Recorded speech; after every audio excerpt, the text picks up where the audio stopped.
Opinión, apto para todo público. Democracia M y Democracia TV presentan Diálogos con Francisco Rocha. Diálogos. Diálogos.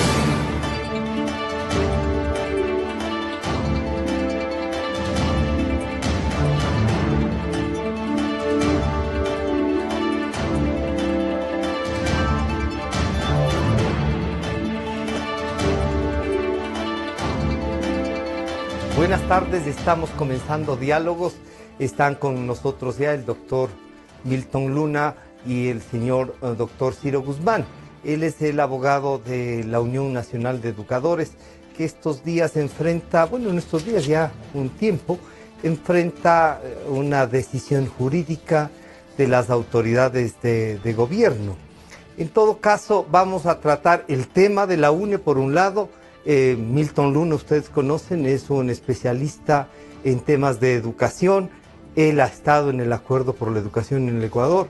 Y Ciro Guzmán, un dirigente de muchos años, un dirigente de los maestros, maestro él mismo, abogado y ahora representando jurídicamente a la Unión Nacional de Educadores. Así que agradecerles tanto a Milton como a Ciro Guzmán por acompañarnos esta tarde. Ya mismo está aquí, estuvo además muy a tiempo Milton Luna, pero este momentito está por reingresar. Ciro, buenas tardes.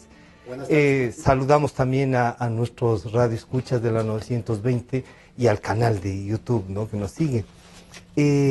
Hay una confrontación y una decisión parece ya tomada del Gobierno Nacional de liquidar a la Unión Nacional de Educadores. ¿Cómo hemos de entender esto?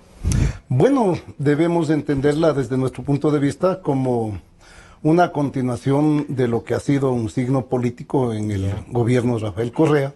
Esto es ser intolerante, perseguir, arremeter contra todo aquel que definitivamente no encaja en su esquema de pensamiento, en su esquema organizativo del Estado.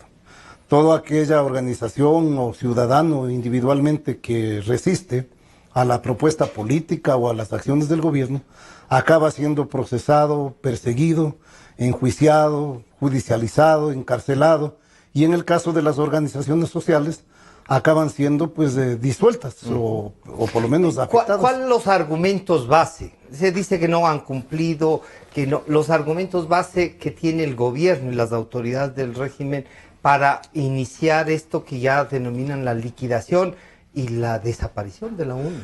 Bueno, ahí precisamente radica uno de los primeros graves problemas de violación al debido proceso, a los derechos humanos, porque en la UNE están más de 100.000 maestros. Hay afectación de derechos subjetivos de sus ciudadanos. Ya decía, está allí, ¿por qué?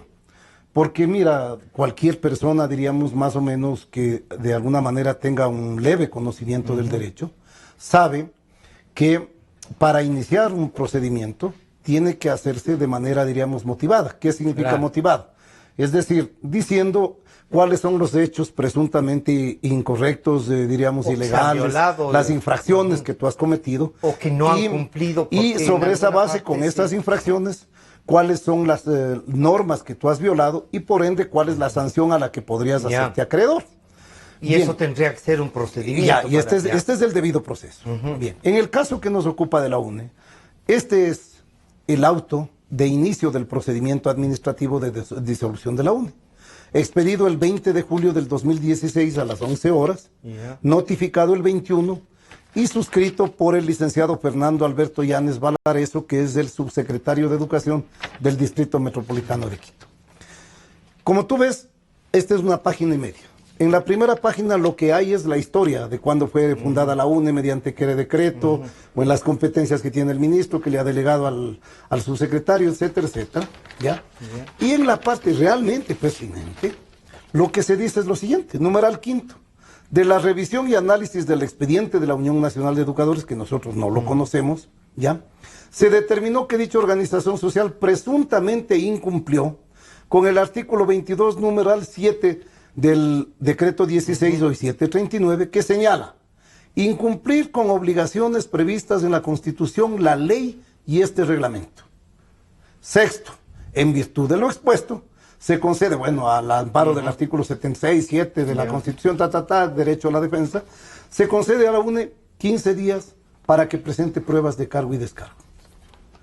Pregunto, aquí se dice que presuntamente la UNE incumplió con la Constitución 444 artículos, con la ley. Habrán unas 200, 300, 1000 leyes en el Ecuador. Y este reglamento, que tiene decenas de normas. No puntualiza qué es el incumplimiento. No te dice, claro, es como si yo te digo, mira, te voy a enjuiciar a ti porque has violentado el Código Penal. Pero entonces tú me dices, oye, pero ¿yo qué hice?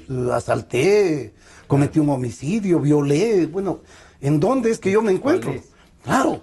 ¿Cuál es la norma? Sí, ¿Cuál es el hecho? Para que el juez pueda tipificar el delito. Y el hecho fáctico, a ver, o sea, el hecho presumiblemente irregular.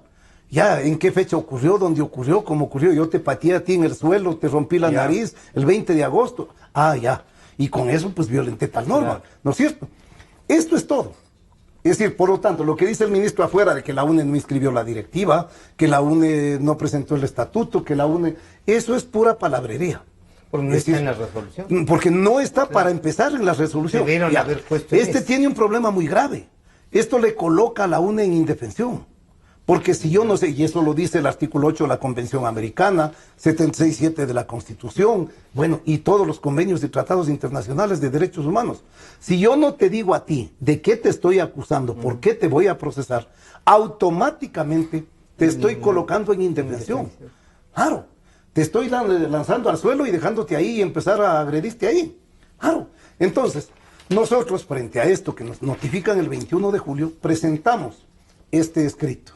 Como tú verás, sumamente amplio, motivado, con jurisprudencia internacional sobre la motivación, con doctrina, con las normas legales del Ecuador, con doctrina, digamos, con jurisprudencia de la Corte Colombiana, de la Corte Ecuatoriana, etcétera, ya, diciéndoles, señores, en esencia, lo que les decimos aquí es, ustedes no han motivado esta resolución, no nos dicen, ya, ¿cuál es la infracción? Dice, mire, no se individualizan, detallan ni describen los fundamentos fácticos con circunstancias de tiempo y lugar que constituyan una posible infracción, etcétera, etcétera, etcétera. O sea, señores, díganos, claro, para poder saber de qué nos defendemos. Y por tanto, pedimos, como el artículo 76.7L de la Constitución dice que todas las resoluciones deben ser motivadas, entonces les decimos que... Y dicen, en caso de que no tenga motivación, son nulos y el funcionario incluso que la expide debe ser sancionado. Decimos, señores, declaren la nulidad de esto e inicien por último otro procedimiento. Claro. Pero motiven. Bueno, hasta ahí estábamos el día jueves 18 de agosto. El 18 de agosto nos llega esto. Ya en la Mandan tarde. a la UNE en la mañana. En la mañana. A las 12:23 de la mañana nos llega esto a la Unión Nacional de Educadores. ¿Qué es esto? Es la resolución Mineduc 498 del año 2016. Y en la que tampoco motivan, hacen una enumeración de normas y eso no es motivación. Pero en la parte pertinente, ya, dicen, ya, considerando que el término de 15 días concedido a la UNE se cumplió el 11 de agosto de 2016, sin que haya recibido esta Subsecretaría de Educación del Distrito Metropolitano de Quito ningún escrito de contestación que pueda subsanar el requerimiento de la providencia con respecto al cumplimiento, ojo, de los artículos 18, 19, 21, 24, 40, literales A, B, C, E, punto y coma, no dicen de qué norma, 46, 49, 50, no dicen de qué norma, y lo dispuesto en la codificación y reforma del reglamento para el funcionamiento de las organizaciones sociales, se resuelve declarar disuelta la organización denominada Unión Nacional de Educadores, designar la comisión liquidadora. Aquí hay una barbaridad jurídica impresionante. A esto no le estamos contestando todavía. No le vamos a contestar por una razón. Primero, mira, mienten. Te dicen que no hemos contestado satisfactoriamente, subsanando lo que ellos a los artículos 18 y 19. ¿En qué parte de esta mencionan siquiera de rebote estos artículos? Nunca. Y nos dicen, como no nos contestaron a esto, donde nosotros les dijimos que contesten de estos artículos, entonces ahora sí, les dijimos, les íbamos a disolver y les estamos disolviendo. Ya.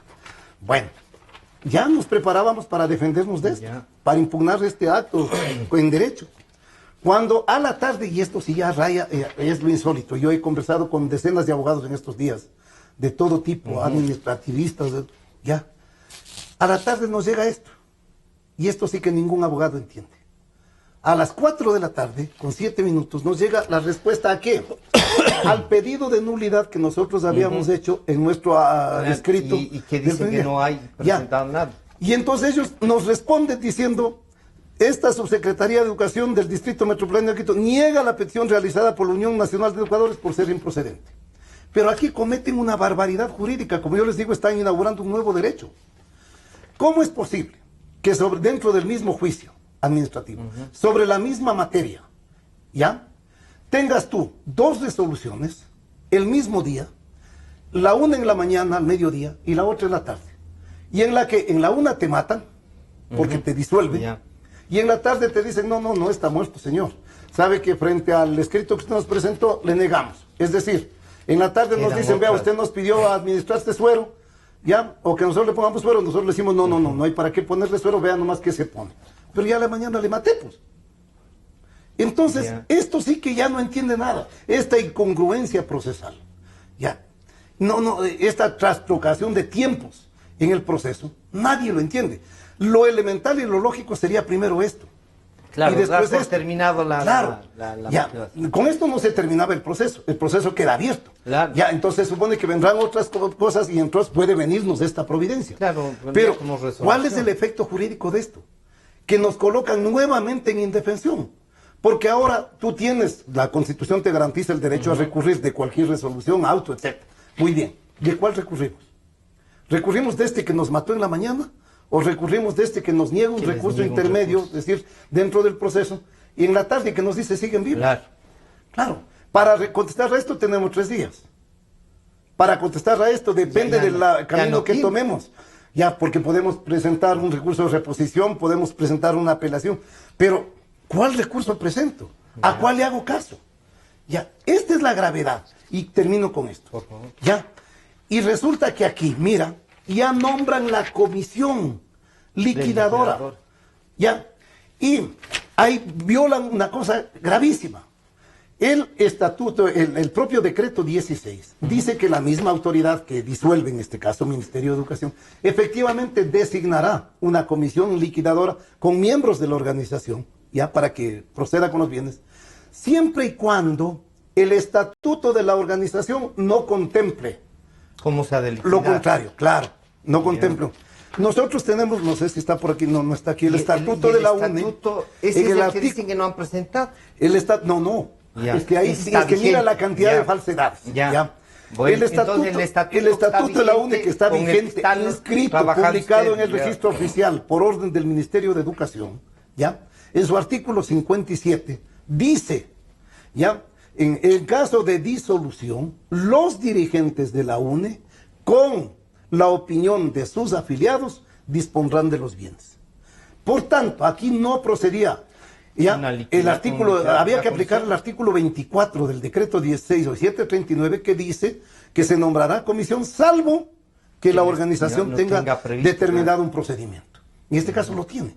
Y sin embargo aquí ya disponen y nombran los miembros. Y los que están aquí, ninguno es miembro de la UNE. Saludamos nuevamente a Milton Luna. Decíamos que al inicio que el más puntual eras tú. Pero Milton, aquí hay primero ya la parte jurídica y legal que la propone Ciro Guzmán y dice, a ver, todo este es un mecanismo.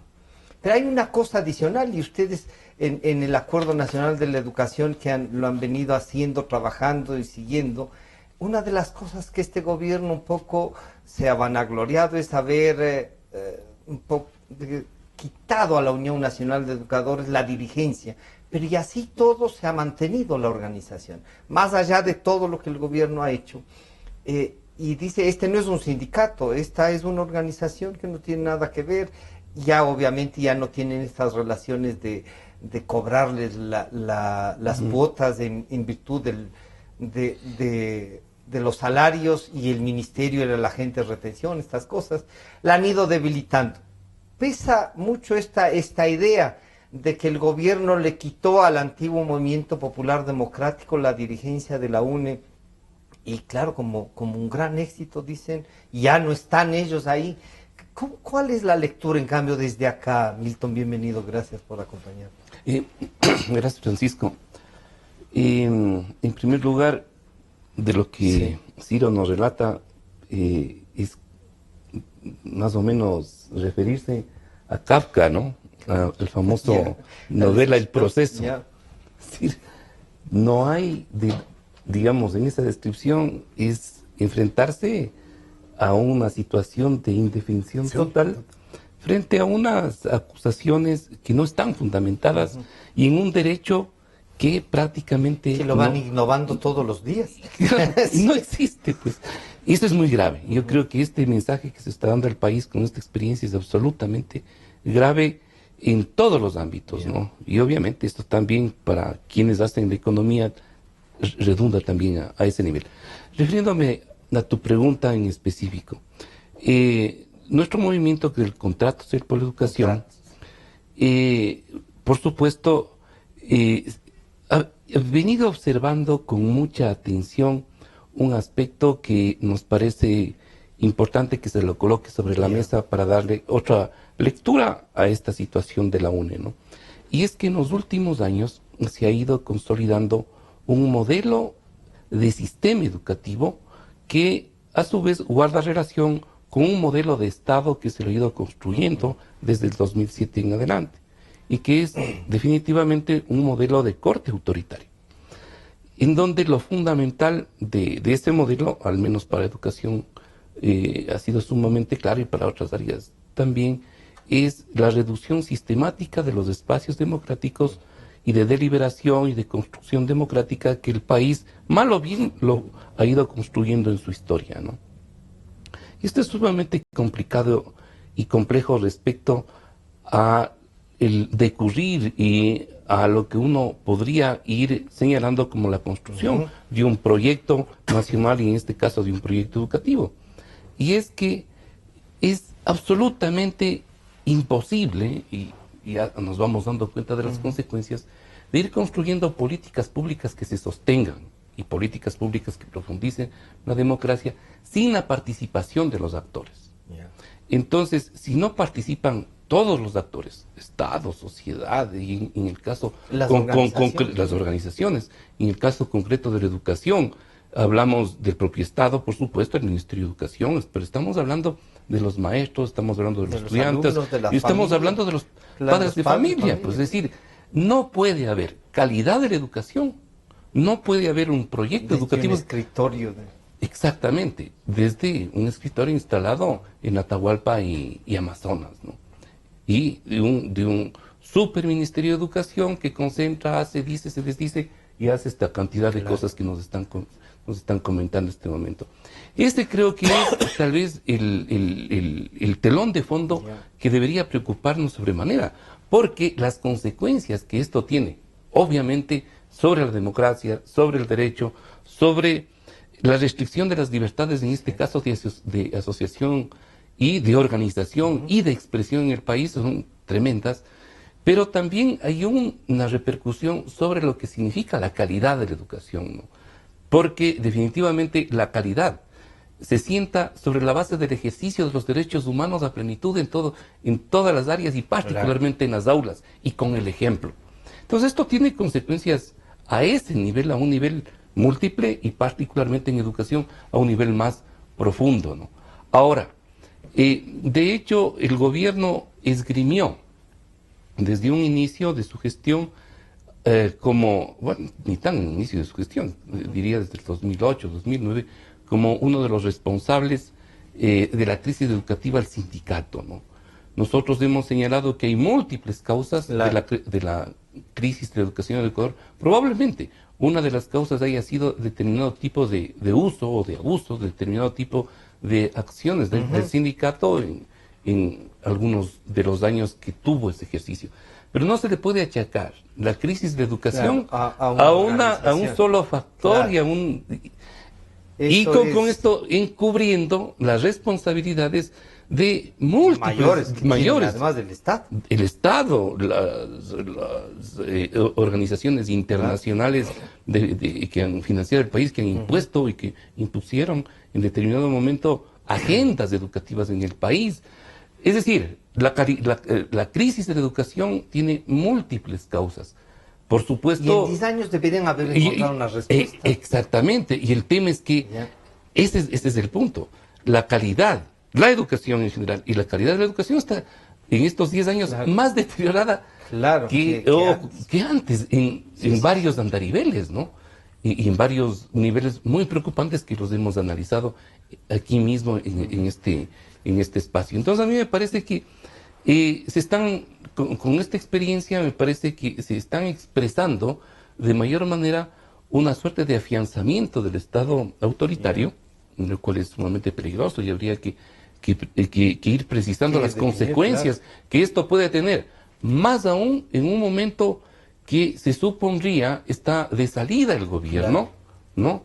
O que estaríamos a puertas de una suerte de reorganización del sistema político nacional a través de las elecciones, ¿no? Entonces, ¿qué es lo que va a suceder? Pero ahí yo observo, digamos, con preocupación este afianzamiento y la respuesta de haber tenido otra organización que ha estado actuando con la administración pública, con el ministro, y un poco como intentar fortalecerla esa y sustituir a la antigua.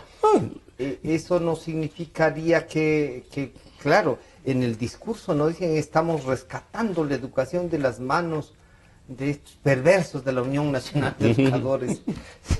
Claro, pero nuevamente es este modelo totalitario, autoritario que de alguna manera, hay que observar con mucha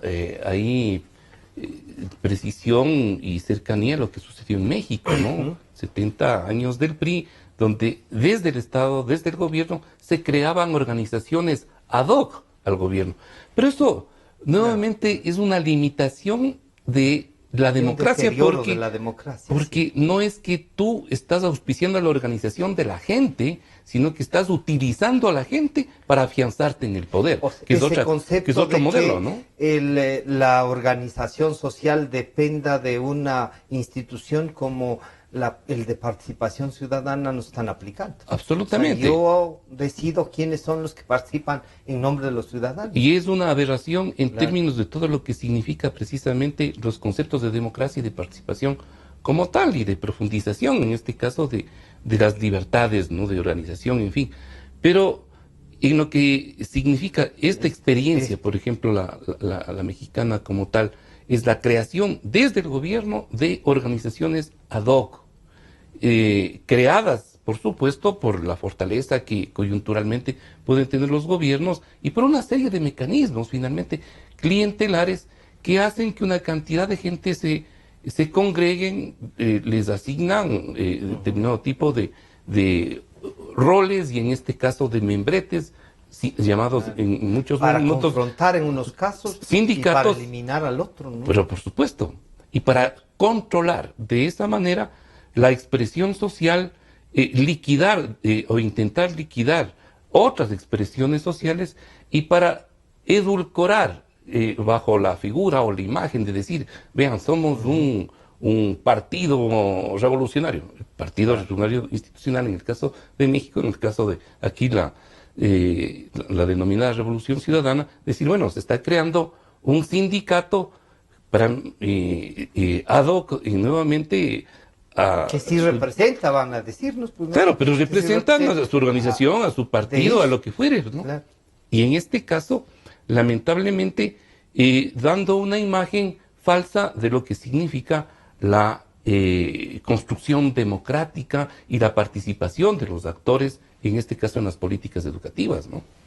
Vamos a hacer un corte y de inmediato volvemos. Está con nosotros Ciro Guzmán, el abogado de la Unión Nacional de Educadores, y el doctor Milton Luna Tamayo, con quien vamos a seguir tratando el tema de la liquidación de la educación, sobre todo, y cómo nos puede afectar esto, que uno puede estar en desacuerdo con la Unión Nacional de Educadores, pero eso no significa que no tiene que existir, que no hay derecho a que ellos tengan su organización. Enseguida volvemos. En un momento regresamos con Diálogos por Democracia M y Democracia TV. Democracia. Sobre la emergencia de gas y energía que se está viviendo en la costa Caribe. Democracia. Rusia retoma críticas por retenidos en base naval de Estados Unidos. Democracia. Formulé el primer pedido histórico de perdón a las víctimas de las graves violaciones de los derechos humanos. Democracia, solo noticias. Sentimos lo que la gente siente, amor, desamor, alegrías inmensas. Decimos lo que la gente quiere, pasión, discusión, democráticamente. Democracia, la radio de la gente. Democráticamente, la radio de la gente. Democracia, la radio de la gente. Democracia. Desde el Distrito Metropolitano de Quito, Cadena Democracia, la radio de la gente. Francisco Rocha está de vuelta con Diálogos por Democracia M y Democracia TV.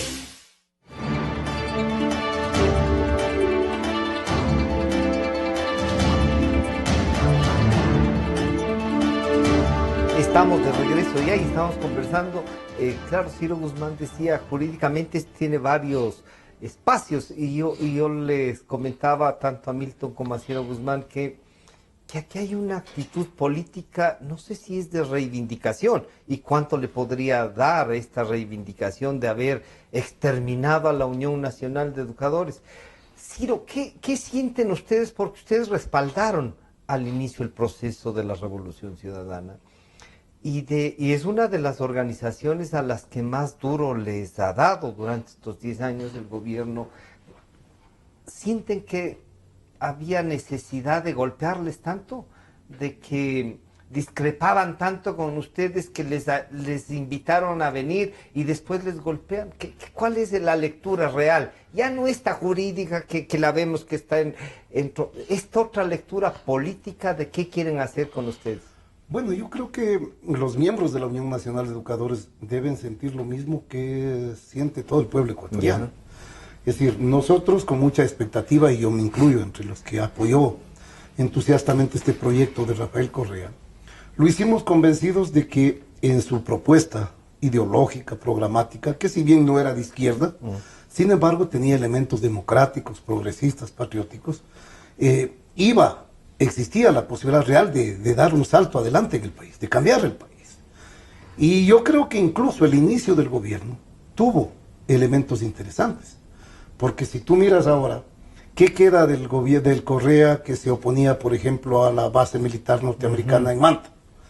¿Qué queda del Correa que se oponía a la invasión territorial sobre pretexto de combatir a la guerrilla por parte de los Estados Unidos en contubernio con Colombia, con el gobierno colombiano en Angostura? ¿Ya? ¿Qué queda de ese gobierno que empezó respetando derechos, que empujó una constitución democrática? Porque hay una constitución, es una constitución que tiene elementos democráticos, más allá de que algunas cosas no estamos de acuerdo, pero en general, una constitución que esa parte de derechos interesantes. Sí. Claro. Es decir, mira, eso era inicialmente el gobierno, pero en un proceso fue experimentando un giro radical, hasta llegar a lo que decía Milton hace un momento. Un gobierno autoritario, policíaco, que quiere erigirse sobre la base de la fuerza, sobre la base del chantaje, de la imposición, de la coerción social. Entonces, y un gobierno que ahora tú le encuentras totalmente entregado. Si antes dependíamos de una o dos potencias imperialistas, pues ahora dependemos de 3, de 4, ¿no es cierto? Ahora le añadimos a China, ya como una vital potencia imperialista en este momento. Es decir, si antes Correa le decía no al TLC, ahora tenemos TLC firmándose con Europa, tenemos Antes le decía no a los organismos internacionales que han sido organismos de sometimiento, cartas de intención, paquetazos, etc. Ahora pues tenemos un gobierno que está allanado totalmente a eso. Entonces, en realidad, lo que tenemos es un gobierno que dio un giro de 180 grados. ¿Y qué siente el pueblo frente a eso? Lo que creo que sentimos todos, desengaño. hemos sido traicionados por un elemento que efectivamente no fue capaz de sostenerse en posiciones iniciales democráticas, patrióticas, y que arremetió, como tú dices, contra todo aquello que no se someta a este giro. ¿No tendrán alguna culpa, y me permito hacer esta reflexión, el no haber separado la organización política, que con todo derecho la tienen, y que la hicieron desde el magisterio muchos de los dirigentes? Eso no significa que solo eran maestros. El MPD y la dirigencia esta de lo que diríamos del sindicato de la Unión Nacional de Educadores, que a veces se entremezclaban, ¿no sienten que eso pudo haber provocado una especie de, yo no diría politización, porque a mí me gusta que se politicen las cosas, sino una mezcla de las dos visiones, de la actividad política y de la gremial? ¿No hay esa? Yo creo que en modo alguno. Mira, yo creo que la persecución a las organizaciones no tiene que ver con eso. Mira, Pachamama. A ver, pongamos la Fundación Pachamama. ¿Era un ente político? No. ¿Está asociado a un partido político? No. Es una fundación. ¿Ya? Los era de los movimientos sociales, claro, ¿no? Que además respaldaron. Los Días Unidos. Son un grupo, un colectivo de gente con posiciones democráticas, interesantes, ambientalistas, etcétera. ¿Ya? Pero mira, todas estas organizaciones que no se han allanado, que no han hecho genuflexión, finalmente acaban siendo perseguidas. Perseguidas, yo no diría destruidas. Mira, por ejemplo, a la U. Sí, ahora podrán quitarnos la personería. En un extremo de audacia y de asalto, porque ya sería un asalto, porque eso sí sería un asalto, sin más, ¿ya? Peor que el que hicieron con el Fondo de Estantía del Magisterio Ecuatoriano, ¿ya? Podrían hasta querer asaltar los bienes o llevarse algún bien o irse a tomar algún bien, ¿ya? Pero, ¿eso destruye una organización? No. A la UNE no la van a destruir con eso. Ya lo intentó el triunvirato militar con Durán Arcentales a la cabeza en el 77. Y la historia, como decía alguien ahora en un tuit, ¿dónde está Durán Arcentales? Claro. ¿Y dónde está la UNE? Entonces, estos son momentos en los que los gobernantes que acaban traicionando a sus pueblos no entienden efectivamente lo efímero, lo fugaz, diríamos, de su mandato, y que evidentemente sobre esa fugacidad está lo permanente, diríamos, lo estable. Y lo estable es el anhelo de los pueblos, el anhelo de los maestros en este caso, de tener su organización, de defenderla y de marchar con ella. Les ha dicho el ministro esta mañana en una entrevista a los maestros, piden que si han tenido cuotas que han sido retenidas ilegalmente, les denuncien y vayan a pedir. Seguramente estarán pensando vender algo para repartir eso. Cada ladrón juzga según su condición. Ya. A ver, la UNE, antes, en la década de los 60, digamos 70, más exactamente, y principios de los 80, tenía un descuento automático. Claro.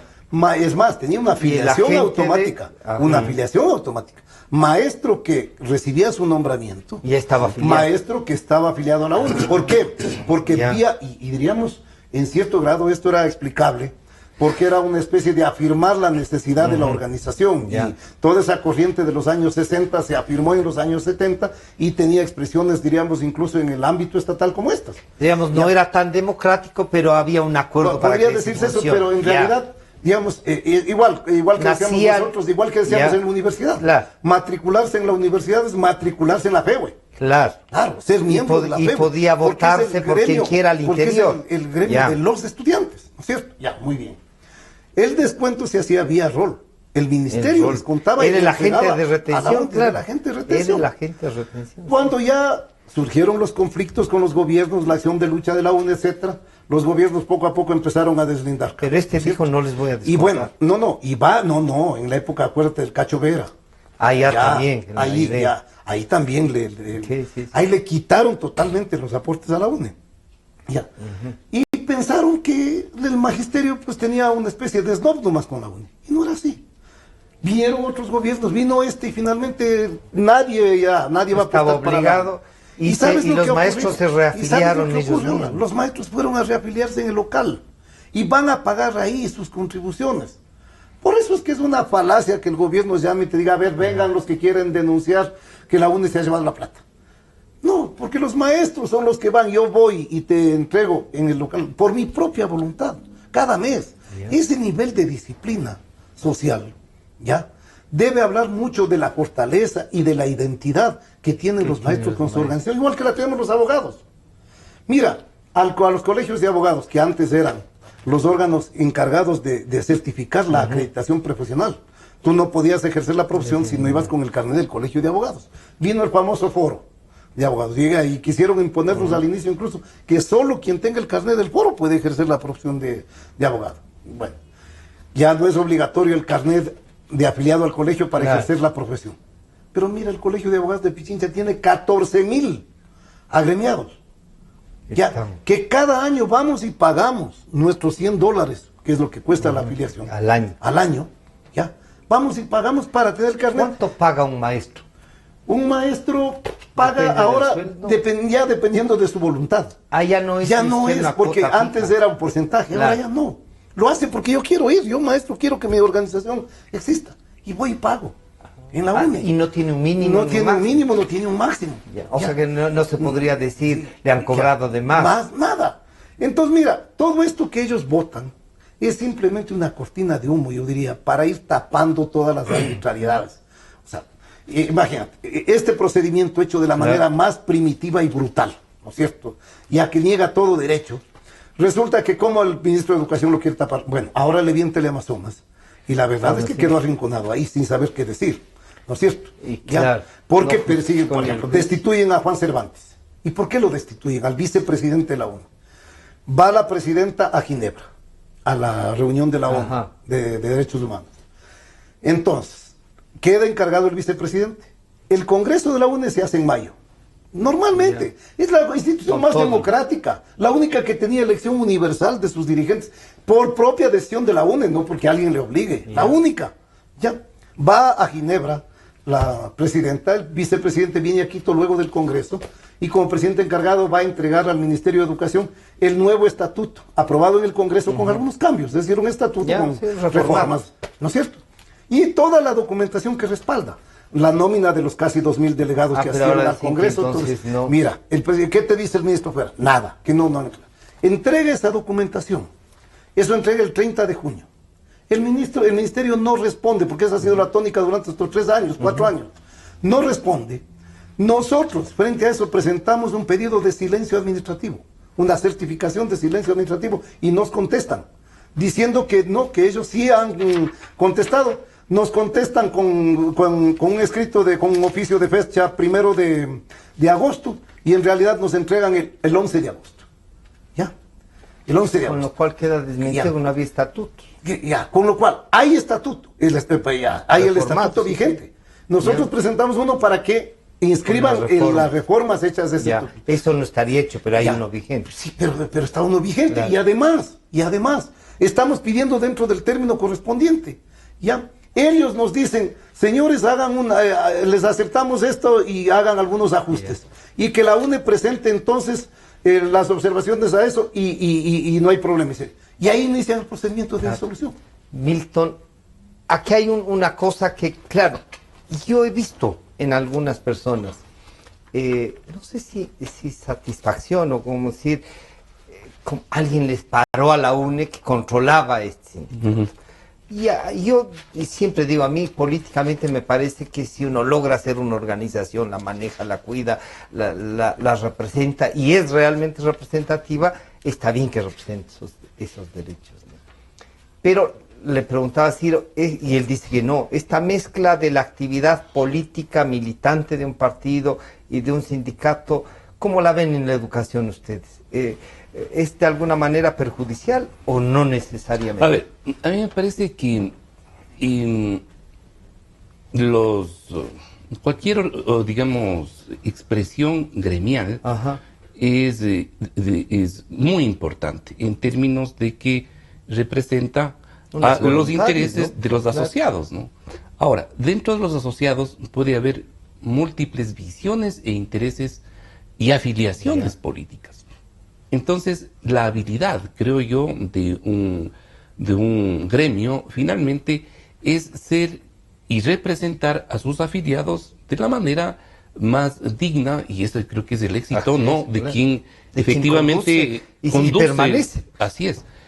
Permanece de gratis. Yo creo que en ese sentido, la UNE, digamos, los dirigentes de la UNE históricamente han sido exitosos. Es decir, han logrado representar los intereses de los profesores, de la mayoría. Muchos de ellos no necesariamente militantes. Ahora, lo que sí creo es que en determinados momentos, al menos yo hablaría hasta el 2003, 2004, eso habría que analizar, hubo una suerte de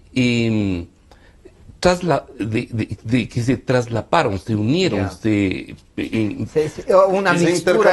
intercalaron en la dirigencia intereses o figuras gremial, simbólicas o lo que fuere, de tipo gremial y de tipo político. Yo creo que eso debería ser analizado desde una perspectiva autocrítica, desde el propio gremio y desde el propio partido, hasta donde eso repercusión. Es lo que a veces le reclamamos a Pachacuti y a la CONAI. Y a la CONAI, claro. Entonces, ¿dónde debe estar el límite? Porque debe haber un límite. Claro. Porque una organización política tiene otro tipo de lógica, aunque muchos de los miembros de un gremio pueden estar ahí. Es decir, uno no puede descalificar la integración militante de muchos militantes políticos dentro de los gremios e incluso dentro de las grandes representaciones.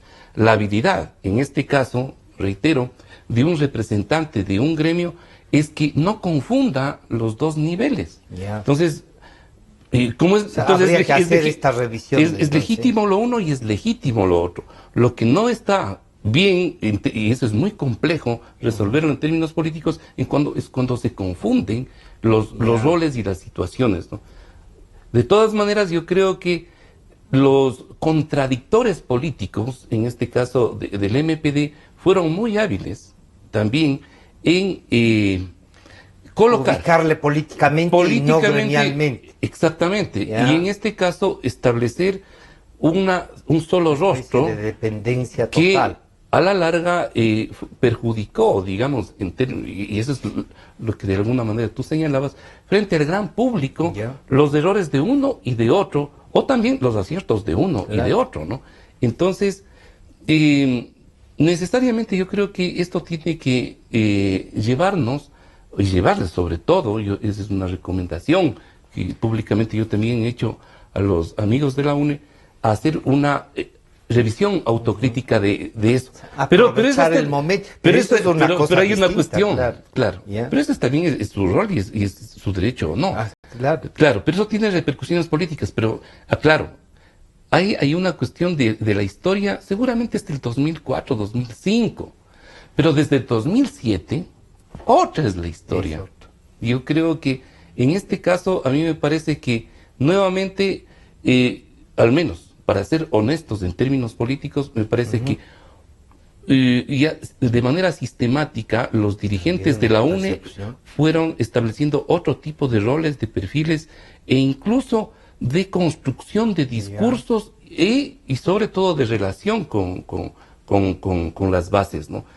Me parece que hasta el 2003, 2004 hubo una suerte de error político en términos de, ya hablando en concreto de la política educativa, ¿no? De salarizar la política educativa como tal e incluso hacer que se reflejen todos los intereses, por ejemplo, de cambio en la educación a través de una mirada gremial. Entonces esto yo creo que, aunque sí tuvieron en determinados momentos razones suficientes, pues no. No, por supuesto, grandes razones e incluso diría planteamientos más abarcativos e incluso mucho más amplios. Sin embargo, en lo concreto, porque además en los años 90 y hasta los años 2000, el tema de lo salarial efectivamente desde los 80 incluso sí era un tema impactante. Sin embargo, de lo cual la salarización como discurso principal del gremio, pienso que le debilitó, digamos, en términos de visión hacia adelante y abarcativa en términos del cambio en la educación, aunque no necesariamente, reitero, se descuidaron de otros temas. Pero apareció así en la escena pública y en la escena política. Por lo tanto, en los hechos, las huelgas, los paros, y en definitiva, la mayoría fueron exitosas, pues. Claro. Fueron paralizaciones exitosas, y en tal sentido los representados se vieron, digamos, se sintieron muy bien respecto a sus dirigentes. No era del MPD, pero sí y el gremio creció, claro. Pero, ¿cuáles fueron los defectos en términos de la educación en general? Es la pregunta que habría que realizarse. Y que evaluar el tema. Ahora, me parece a mí que para esos años lo que sucedió finalmente es que el abuso de la lucha política, digamos, de la figura del paro y de la huelga, ¿no es cierto? Logró desgastar de alguna manera el propio mecanismo de lucha y desgastar finalmente o aportar al desgaste de la educación pública. Esta es una hipótesis, ¿no? Entonces, de hecho, lo que sucedió es que muchos sectores... de esta lectura exactamente, claro. Entonces, muchos sectores dijeron, acá están los responsables del deterioro de la educación pública.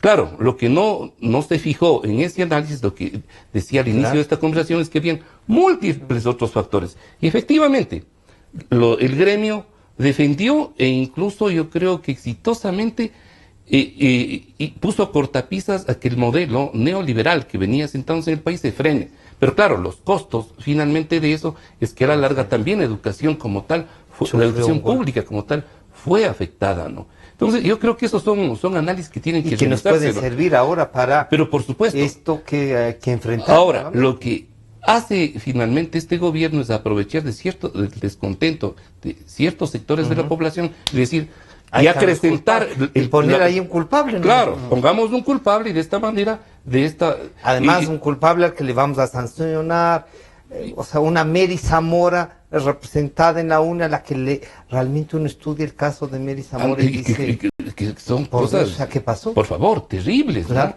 Es decir, o sea, si la representación de la UNE se me antoja Mary Zamora, y uno dice, ¿qué pasó? Esto no es como así, pues. Entonces, a mí yo creo que no debemos confundir momentos, circunstancias. Yo creo que hay toda una reconstrucción crítica que hay que hacer de los roles que todos hemos tenido en esto, y sobre todo que esto nos sirva, y a mí me parece que esto es lo central ahora, ¿no? Que lo sucedido en los últimos 7 años, 8 años, en la historia de este gobierno, que es restringir las libertades, va a permitir, creo yo, que...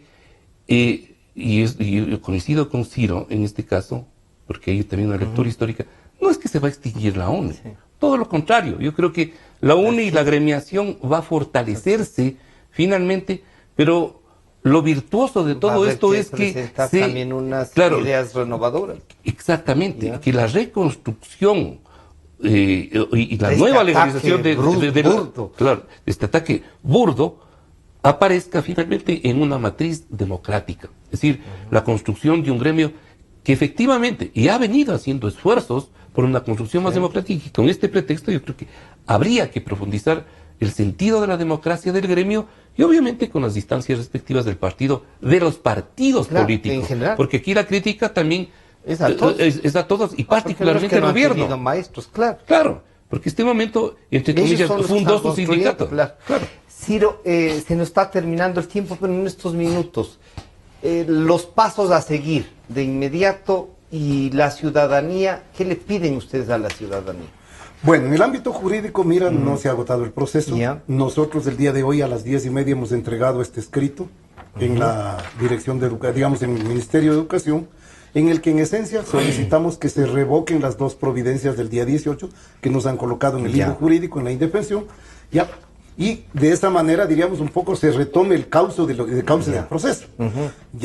Si es que eso no ocurre, no sabemos cómo nos van a responder a esto.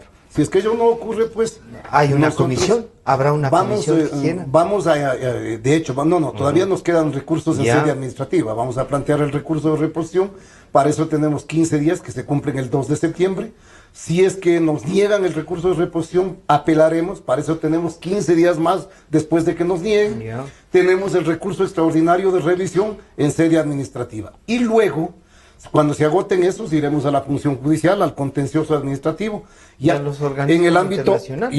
en el ámbito judicial, administrativo y judicial, digamos. En el ámbito constitucional, podemos presentar una acción de protección. En el ámbito penal, porque aquí hay un prevaricato, podemos enjuiciar al funcionario responsable de esto, porque tiene responsabilidades penales. Y en el ámbito de los derechos internacionales, ya hemos empezado a hacer uso de ellos.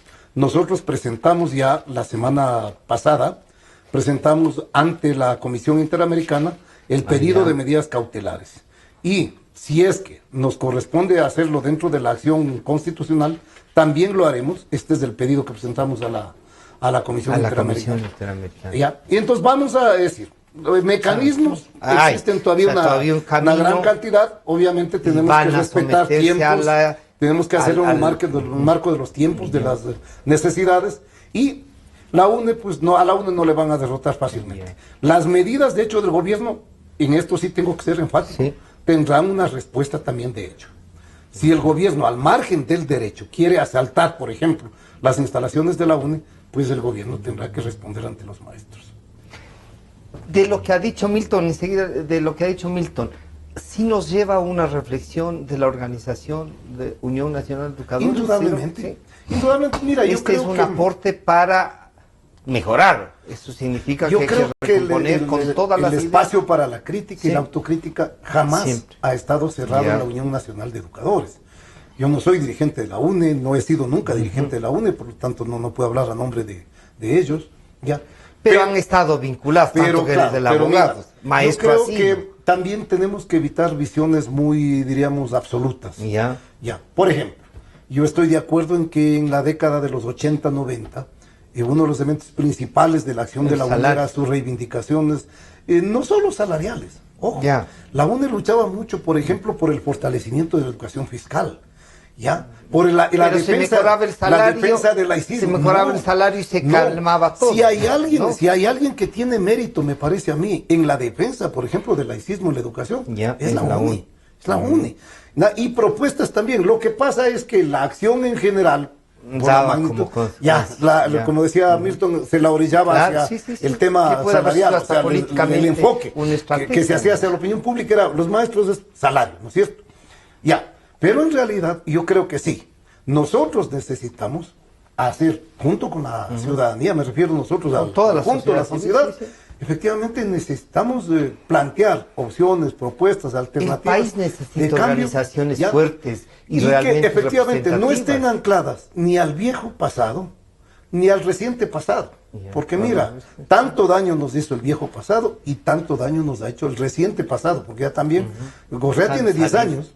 Así es que ya tiene su pasado, no es que es ahorita, ¿ya? Normalmente tendríamos 2 gobiernos y medio. Ya tiene su pasado y otros dicen, ya se ha pasado. Ya se ha pasado. Así es. Milton, después de esto, yo quisiera una reflexión final, se nos está terminando el programa, hay algunas cosas que decir y les comprometo para seguir discutiendo. Después de que sí es un golpe, y yo siento, como mías, todas las organizaciones sociales, yo creo en la organización social esencialmente. Una última reflexión, Milton. De ratificar que, digamos, ningún demócrata en este país podría estar de acuerdo en la clausura de la UNE, por ejemplo, en este caso. En ese sentido, yo creo que este es un muy buen pretexto, digamos, para hacer una muy fuerte defensa nacional, y en este caso internacional también, de la profundización de la democracia en nuestro país y de rechazar todas las acciones de que siga afianzándose una forma autoritaria en la organización del Estado ecuatoriano. Entonces a mí me parece que esto es muy importante, y aquí de cara, por ejemplo, al proceso electoral me parece básico esto, y de levantar una agenda democrática, de profundización del rol y del papel de la sociedad en las políticas públicas junto al Estado, ¿no? Compartiendo con el Estado responsabilidades. Yo creo que este es un tema de fondo en el país, ¿no?